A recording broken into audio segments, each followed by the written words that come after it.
Good evening. Welcome to Investigator News, and I'm your host, Ellie, and we have William on the phone, and we got a great show. Lots going on around the world. And to start off with, um, I did this on the last show. If you didn't watch the lifestyle news, please go back and watch it. It's a fun show. It's not political and it's not part of the news, but a little bit of everything going on around the world. Now, 49ers rookie shot during a robbery attempt in San Francisco. He was released from the hospital on Sunday, even a full day after he was wounded in a shooting during attempt of robbery. And he and his family, along with entire San Francisco 49ers organization, would like to thank San Francisco Police Department and medical surgeons, doctors, for helping him get taken care of so swiftly. So he's in good spirits right now. Life, he says, is so precious. My friends, he says, please love each other. Um, this is something that we've been dealing with San Francisco for a very long time. Um, so um, he's okay, but now it's not just the crime rate isn't just everybody. It's even the 49er football player and probably this guy that robbed him. And I don't even know if they caught the guy because it doesn't say. Um, this football player is going to miss training camp for because of his injuries. But I don't think the robber really knew that this was a 49er football player. He probably wouldn't have even robbed him. But to shoot him, they shoot and rob. And we're finding out this is going on all over the country with everybody. It's not just a 49er football player. And also, I mentioned on, oh boy, let's see if we can add. There we go. There's the whale that I mentioned in the last show. That is he's a spy. um, Russia found out early on, like at least 20 years ago, William, that they could hook devices to whales and send them, and they could find out where ships, submarines, and everything was. You there, William? Hello? Oops. Did I lose William? I think I lost him.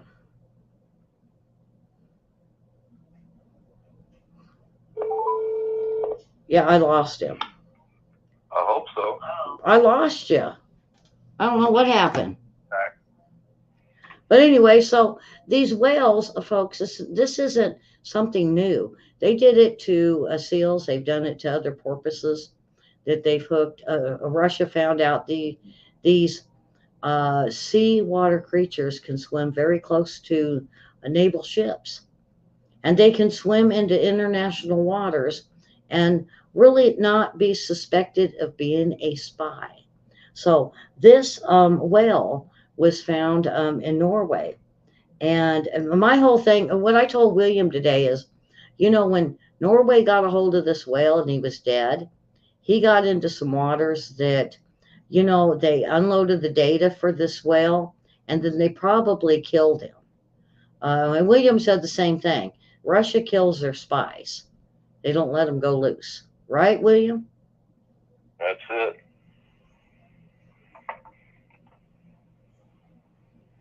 So this poor whale, I was like, oh, poor whale. This morning, I was like, oh, just like the rest of the reporters that reported on this whale. Um, poor whale, but there's probably plenty of beluga whales that have got devices uh, stuck on them from Russia to gain data from our ships to find out where they're at. Um, Now, over the Well, weekend, folks, huh? maybe we put them in SeaWorld. Yeah, we need to. We really do need to. Um, if we could save them, if Russia doesn't do away with them beforehand. Well, I'm thinking the belugas they got working for the Russians, if we catch them, we just put them in SeaWorld, keep them out of trouble. Now, now over the weekend, folks, we had hostages that were killed. One was an American, and so now Israel is intent now on retaliation on this. William, you got a, you know, I always thought, you know, when over the weekend I thought about it, I thought, you know, they early hostages released said that these hostages were being tortured. So my opinion is they were tortured so bad that Hamas killed them to keep from being exposed as torturing these hostages. Now, William, you got a different aspect on it. Yeah, so we have to keep in mind what Hamas's language is right now. In the past, it's been economic, it's been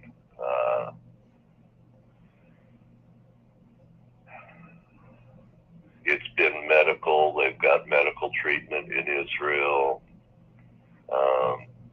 It's been autonomy, those types of things.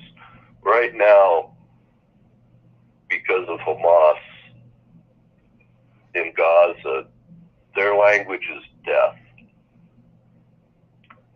So if it was a matter of life or death for the Hamas members, they would keep those hostages alive regardless.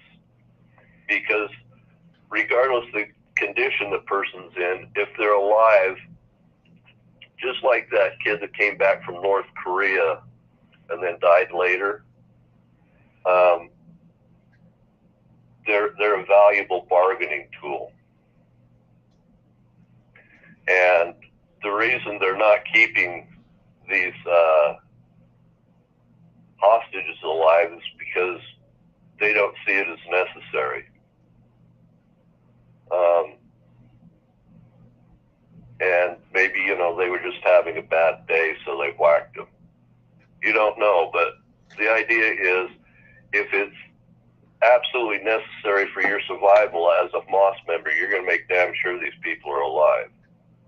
The opposite team will worry about condition of the people down the road. All they're concerned about at that moment is getting their person back and on that helicopter and headed towards Israel. That's their goal. They don't care really what condition they're in. Mm-hmm. And Hamas doesn't really care what condition is in as long as it keeps them alive. So keep in mind that this whole group's language is just dead or not dead. Now, if you're Israeli, they want you dead. If you're on the Hamas side, they want you alive. Well, if you're Hamas. If you're Palestinian, yeah, maybe, sort of, whatever. But if you're a Hamas fighter, they want you alive. So, yeah, they just don't feel pressured. So it's not, if Israel wanted these people back, they would have heavy armor about to go into Gaza. That gets Gaza attention. Killing the leadership of Hamas, that gets their attention. Mm-hmm. Which they've done in the past. Then they want to trade hostages. Then they want to do this and that.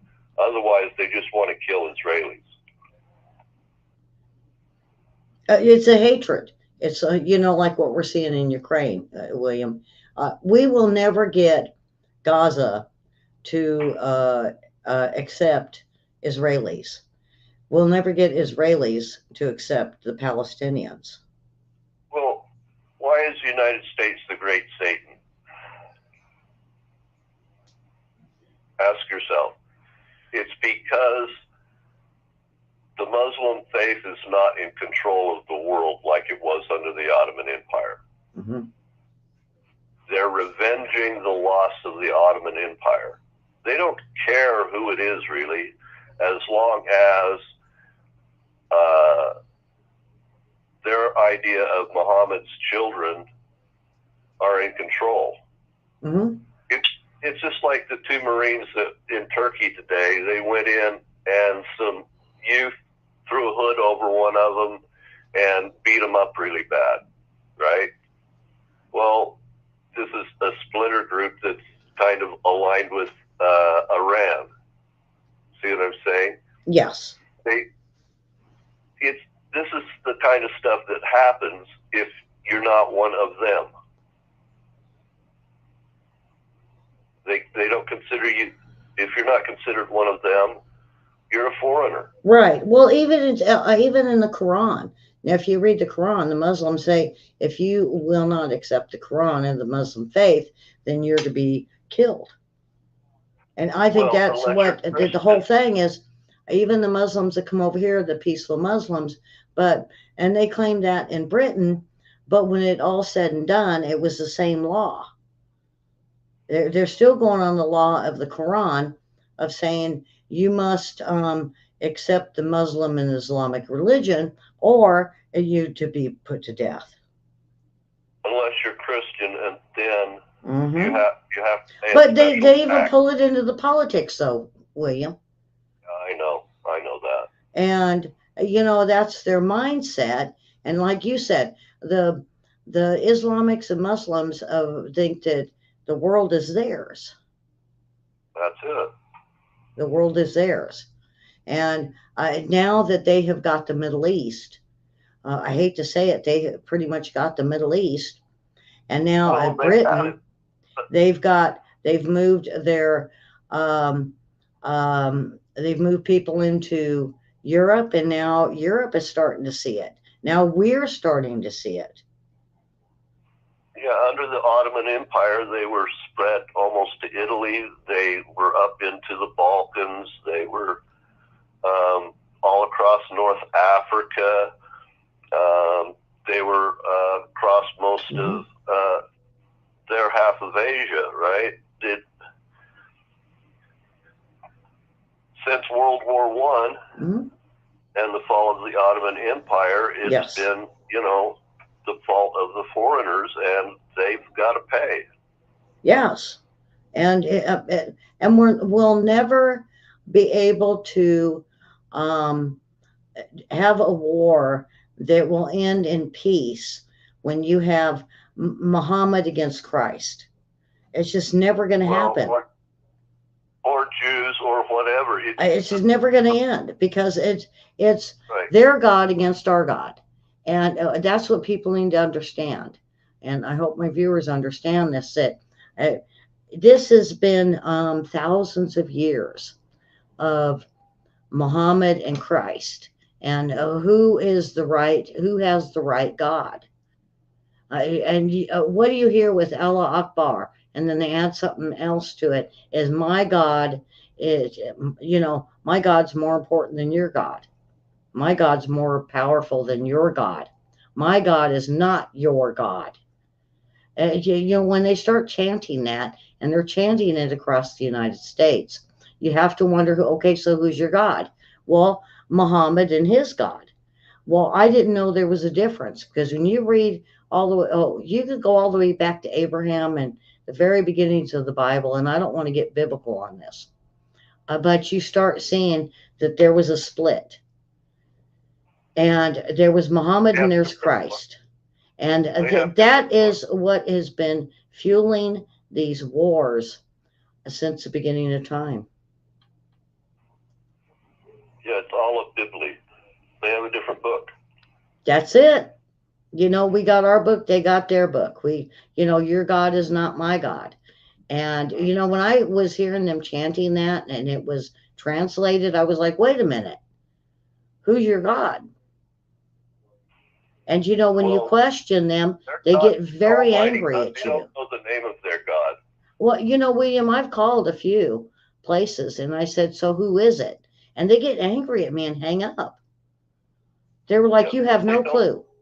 You are biblically stupid. I was like, Well, so their God is, remember, Muhammad was the prophet of their God.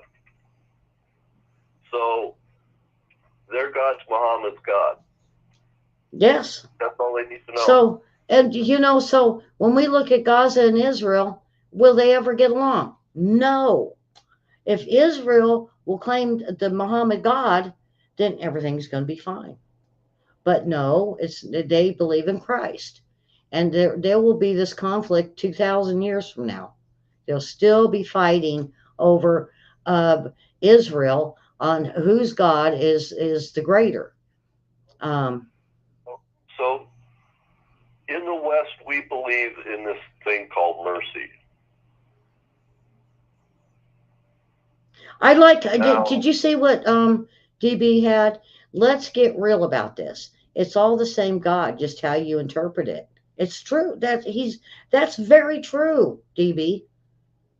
you just It's can't convince them of that. that's it. And so now we're in this, and they call it a holy war over there. I I've contacted so many people over there, and they said this is a holy war. I said, well, I thought it was just a war of Hamas and Gaza and the maltreatment of the Palestinians, and no, this is a holy war. They say to us, it's not. To us, it's Palestinians against Israel and the Israelites, but to them and their mindset, it's a holy war. So, oh boy, William, do you have anything more to add to that before we move on? Well, if you think about even Ukraine and Russia, now they both believe in the same God. They're basically the same people, but theirs is a Hatfields and McCoys type thing. Now, if you were to take that idea and extend that out into the Middle East, it's still Hatfields and McCoys. It's just on Mm-hmm. a greater scale. Mm-hmm. So Well, the whole thing is the Islamic and Muslims have been, like you said, back in the Ottoman Empire. It was theirs to take over the world. And now, like this next story, 15 dead, 7 U.S. troops hurt in the raid targeting suspected ISIS militants. Where? Iraq. We're still fighting in Iraq. We're still fighting in Afghanistan. We're still fighting in Syria. And so in from what Iraq, I could half see, William, is we're looking at a takeover of the Middle East of the Islamics. we have to maintain some forces in Iraq for the same reasons we should have maintained some forces in uh, Afghanistan, because if there's not an American uh, air presence, then the government can quickly fall. And we don't want Iran to expand uh, their borders all the way across Iraq. We don't have any choice then but to keep some lily pads in Iran, so the government of Iran has the confidence to stay alive. Yeah. And when you look Yep. at the way the operations are going, um, now this thing with Iraq is they had numerous weapons, grenades, explosions, explosive, suicide belts. They've got missiles, and this operation targeted ISIS leaders to disrupt the ability to plan, organize, and take over Iraq for the Islamics, as well as they want to take over the citizens, their allies, their partners, and regions and beyond, they say. It's not just Iraq, ISIS says. That's the It's Ottoman the Empire thing. whole Yeah. Middle And, East yeah. to get them submissive to the Islamic beliefs. And they when they say regions and beyond, they mean North America. Yeah, yeah. I mean, it's not, and look at what's going on in our country now. And it's not just us, because we see it going on heavily in Europe, and Britain. When when the Muslims first moved into Britain, they said we're peaceful. Well, now look, and they said, "Oh, wait a minute, what happened to the peaceful ones?" Well, the Islamic extremists took over. You know, Remember, there could be, William, there could be peaceful Muslims, and I'm not going to say all of them are bad, but when you have Islamic extremists, these are terrorists that are in the midst of their group, they tend to take over. And so when we go into a country, we're basically nation building regardless of how we go in. We're taking out the bad actors within the communities so that the communities can then flourish and function on their own. We're policemen at the point of a gun, and everybody resists. That's basically what war is, right? yeah, So that's what we do when we go into a community is we have to sometimes take out the bad actors so the other people hmm that aren't inclined to behave that way can live in peace, because they don't have either the wherewithal or sometimes the will to push back on these characters. And so, it's just a bad thing. well, yeah, And and the thing is, the ISIS attacks has increased over the last 3 years. It's not just over there. It's not just Iraq, but they're saying even Syria.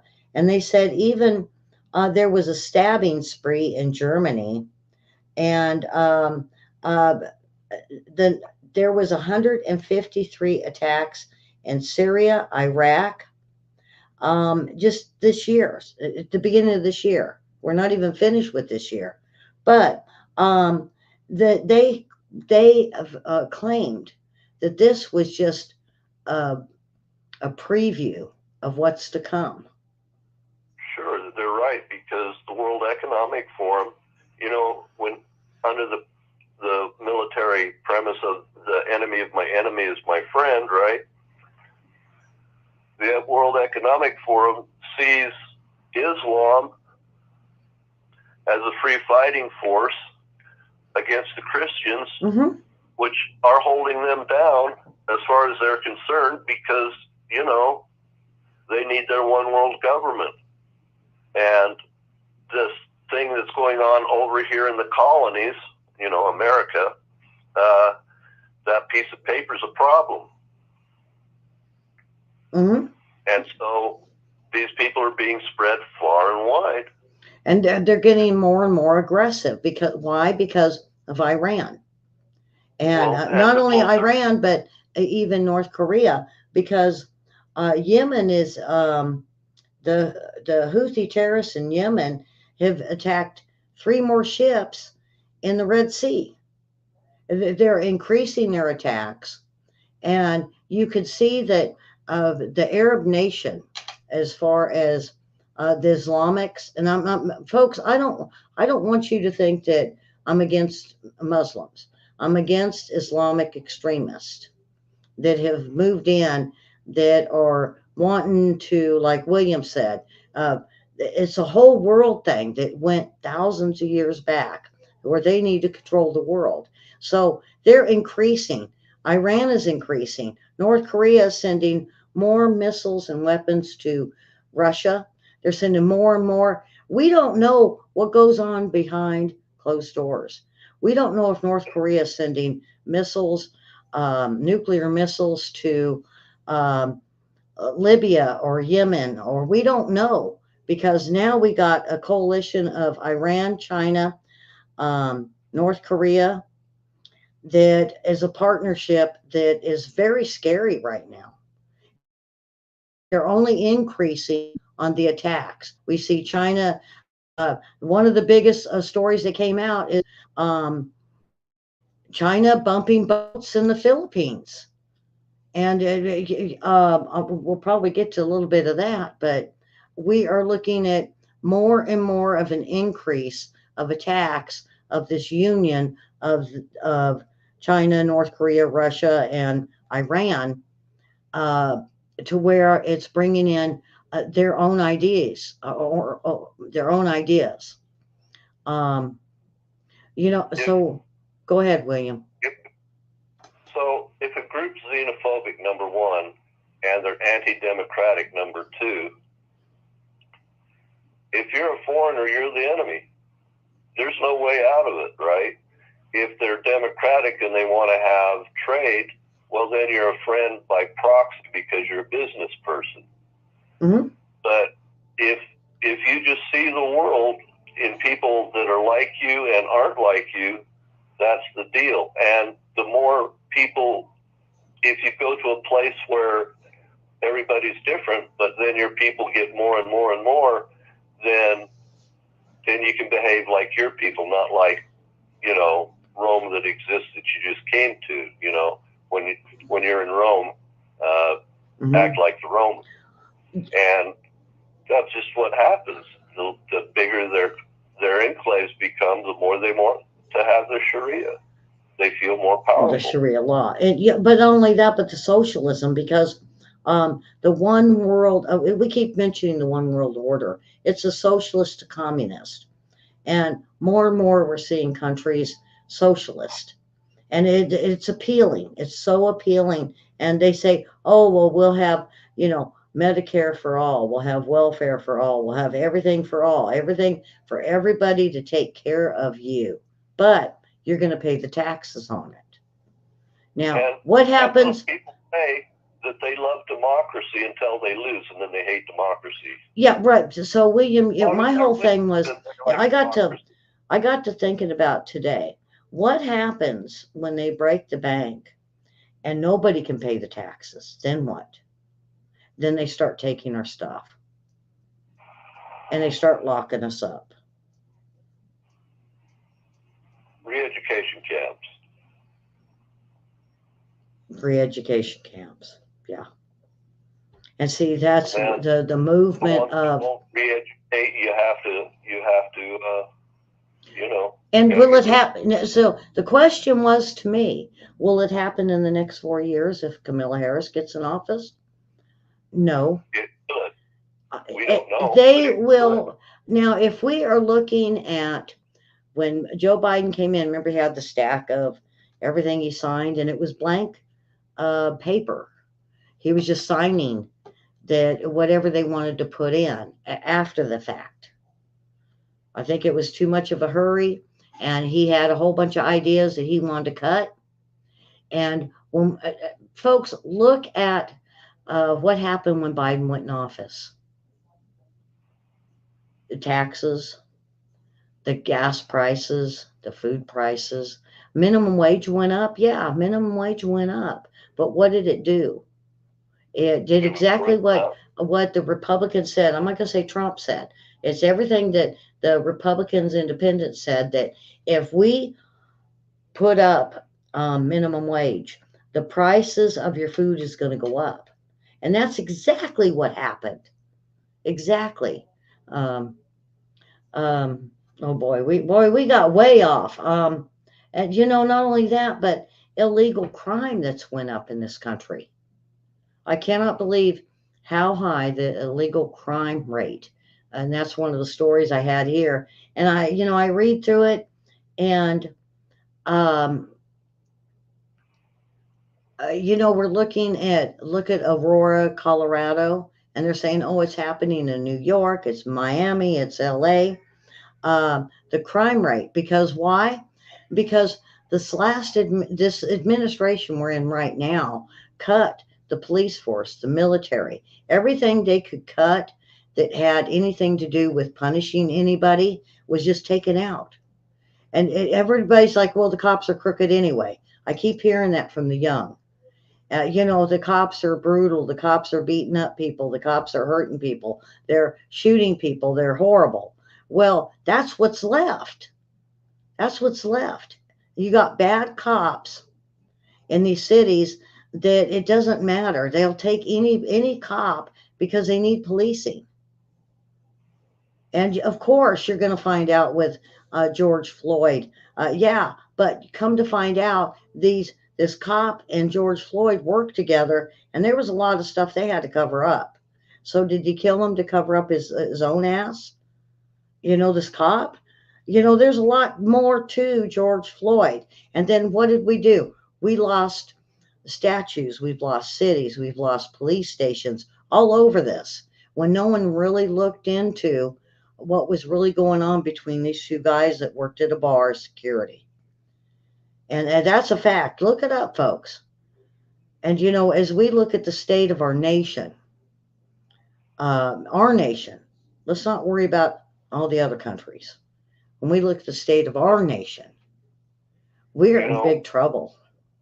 we're going to have violence if you invite into your country 30 million people that are just here to extract resources, not here because they want our kind of government. They're going to extract resources however they have to do it, even if it comes at the end of a gun. Yeah. Um. Now Beijing. This is getting funny because William, it's not funny, but it is. But China bumps boats. They bump boats forever. And not only that, down in Australia, they were chasing boats off to claim the fishing areas. But now in the Philippines, they're just bumping boats. China is bumping, bumping, bumping. What does this all mean? And I keep seeing it. And of course, Philippines gets upset. Now, the European Union is now saying that they're getting heavy and starting to bump them in the South China Sea. And they say this is something that occurred over the weekend. And China said it was strongly dissatisfied with European Union's accusation against the issue. And the mission that they showed, and maybe they had lied a little bit. And they're hyping up on the freedom of navigation issue. Well, China can say this all they want, but when the ocean's a big ocean, William. When you have China coming up and you're bumping boats, there's a reason for that. They don't have to. It's not like, oh, we couldn't stop, and oops, we bumped you. This is deliberate, and they've been doing this. And you mentioned over there with the islands. Yeah, it's close, it's tight, and we have many um, ships and the naval fleets going through in between Taiwan and the Philippines and all of the close proximities of China. Taiwan has invited the United States to transit their economic zone waters.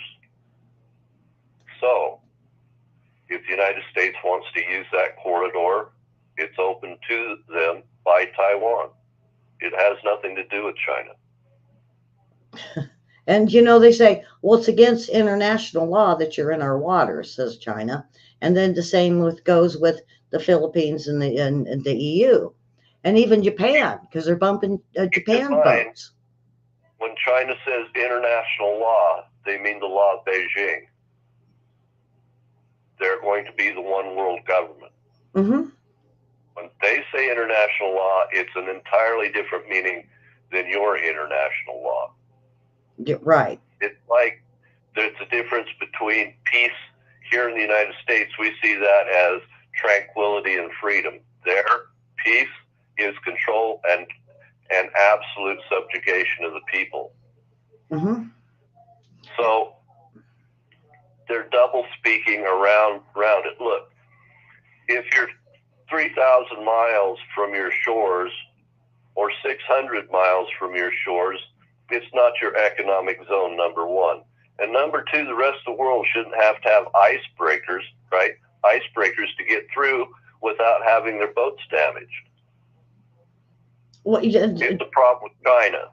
This is a China problem. Mm-hmm.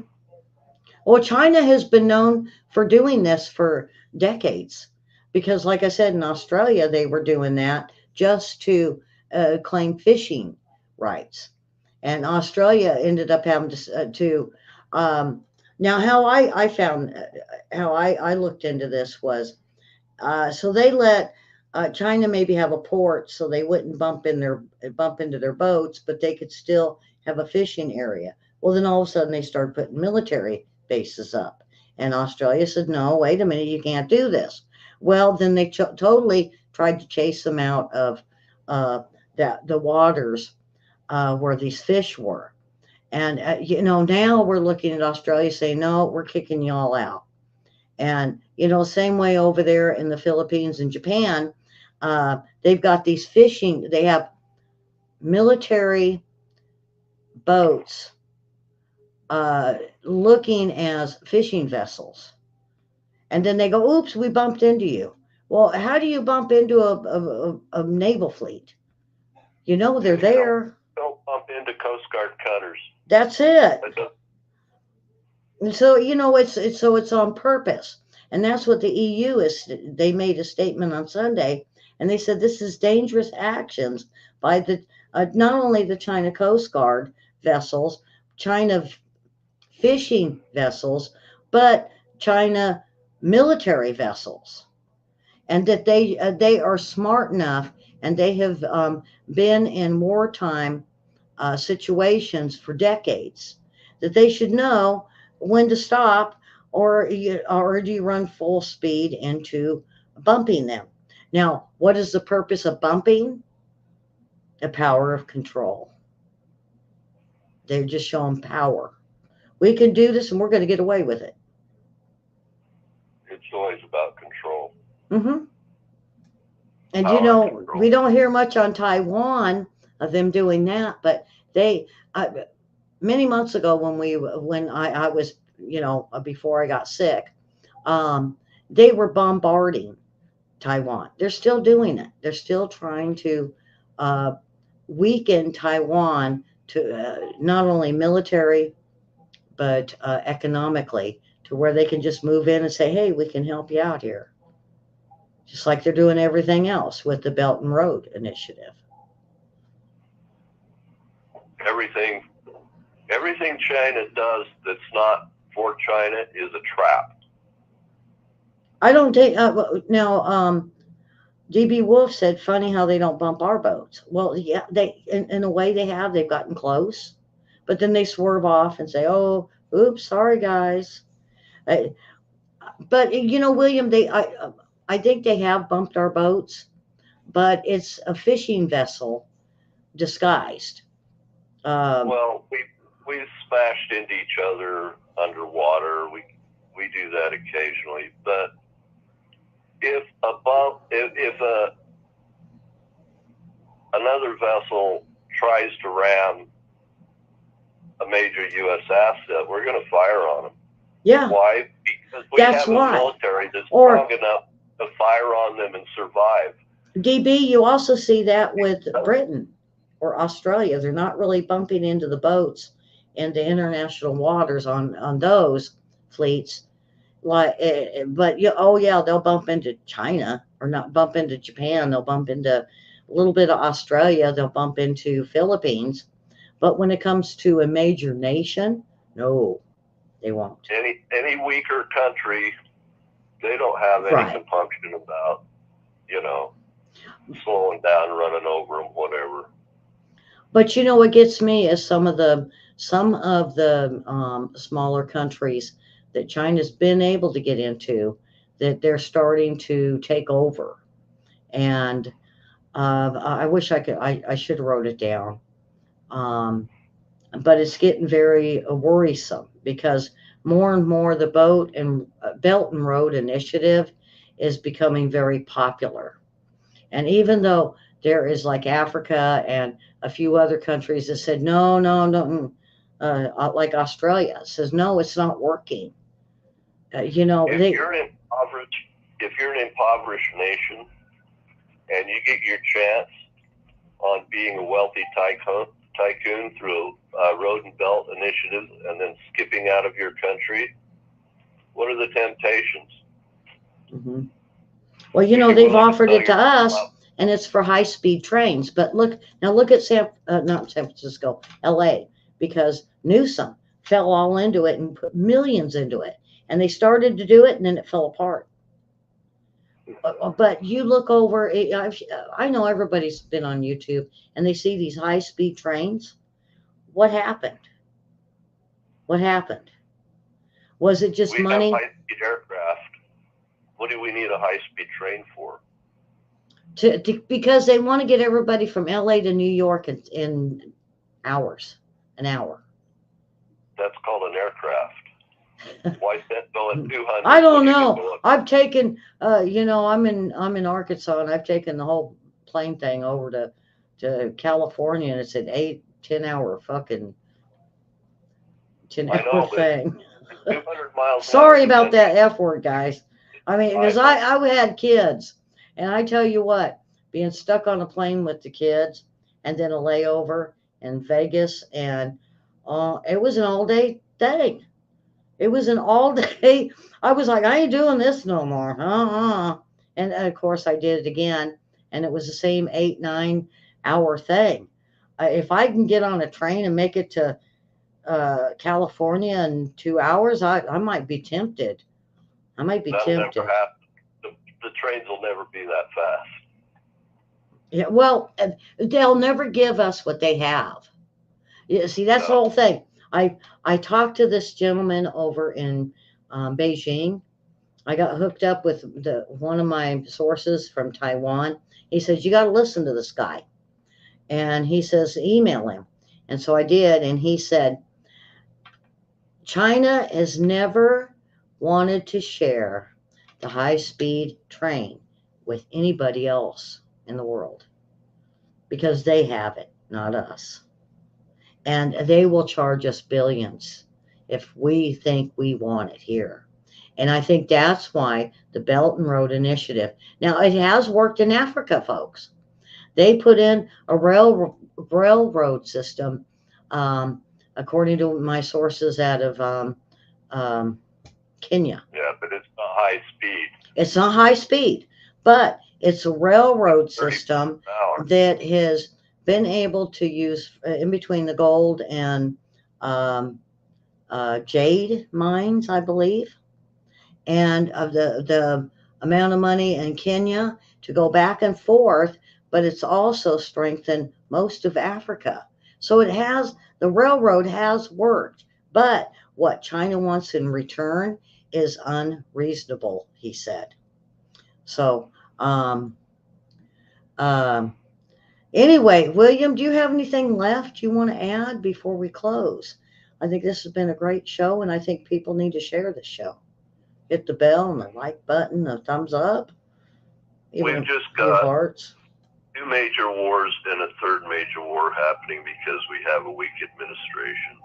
Mm-hmm. And these wars are playing out right now simply because the administration doesn't want to do what it takes to make them go away. It would be bad for the election. So we're not going to see any change in these wars until after election, if there's a change of administration. If there's no change of administration, same old, same old. Well, all right, that's not it.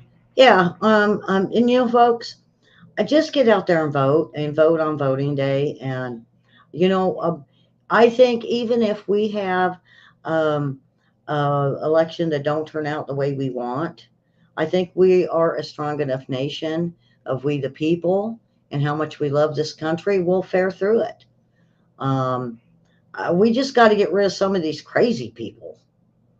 I don't know what happened. I don't know if it's the water. I always say they drank the bad water. And then I'm like, what's in the air? What did they spray us with chemtrails? And then it's like, what do they put in our shots? And I don't know. But I know there's a lot of people that just are unstable in this world.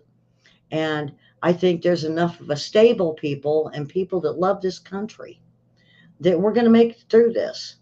We don't fuss. William, the thing is I found out the Republicans and Green Party and Independents, it don't matter. If the Democrats win, we fare through it. We just deal with it and we go on. Now, Democrats have got a whole different outlook on things. They need to win. I don't know. And, I've talked to many Democrats, and it's like I listen to them and I just, okay, but why can't we all just be friends? Why can't we be one nation under God, and justice for all? So they're true believers in something else. That's it. Okay, William, I know we had a short show. We didn't quite make the hour, but we're coming back on Wednesday with the World War III report. And I think this was a great show to share. And hit the bell, hit the like button, the thumbs up. And William, thank you very much for tonight. I don't know if I talked too much or if you did or we both did. Okay. And if you didn't see it, go back and watch Lifestyle News. And we had a show before this one. All right, folks, we will see you Wednesday. And my puppy report, he is eating off a fork. I spoil him. Oh, yeah. I feed my puppy off the fork, yeah. And they found he wouldn't eat. And then I guess the tech was eating something, and he perked up. And she said, I gave him off the fork, and he started eating. So hopefully we got a puppy coming home this week. I think it was pecans, folks. You're not supposed to feed your dog with a fork? With your fork? Uh-oh. I don't know. Folks, look at nut stuff, the nuts. Don't feed I don't care what it is, peanuts, walnuts, pecans, anything. Don't feed them to your dogs, because I have a funny feeling that's what hurt my dog. I got a big pecan tree, and just a warning to look it up before, macadamia or whatever nuts. Make sure that it's not toxic to your dogs. All right, folks, with that, we will see you all on Wednesday. And thanks for watching. William, thank you. Thank you.